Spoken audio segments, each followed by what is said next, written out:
Na libre ang ating recipe sa hapon.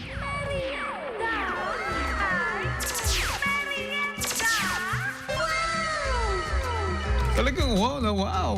Ayan mga idol, dahil mabubusog ka na naman dahil napakamura lang ng ating merienda ngayon, budget meal. Tingnan mo, dahil minatamis na saging na may gata at may sago.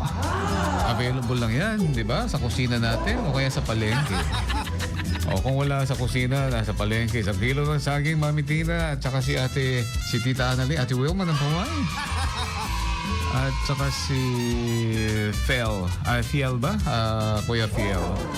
Alright, sa Paway, ibinabati ko ngayon dyan. Kaway, mga taga-Paway. O saging na saba. Ang kailangan lang natin, gata ng nyog, asukal, at saka sago, at saka yung tubig.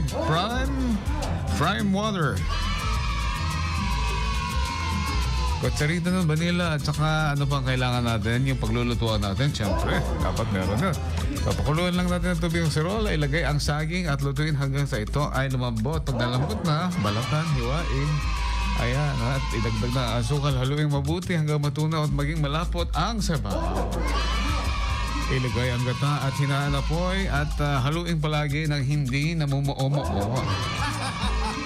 Ano ba ang namumuo-muo? Ang pag-ibig ko sa iyo, yun lang siguro.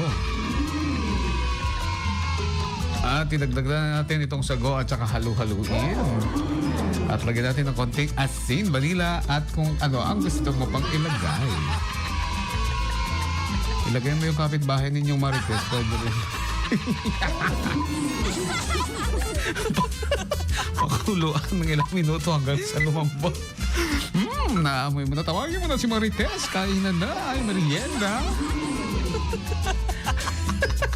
Ito na po yung minatamis na saging na may gata at sago sa ating ay merienda portion.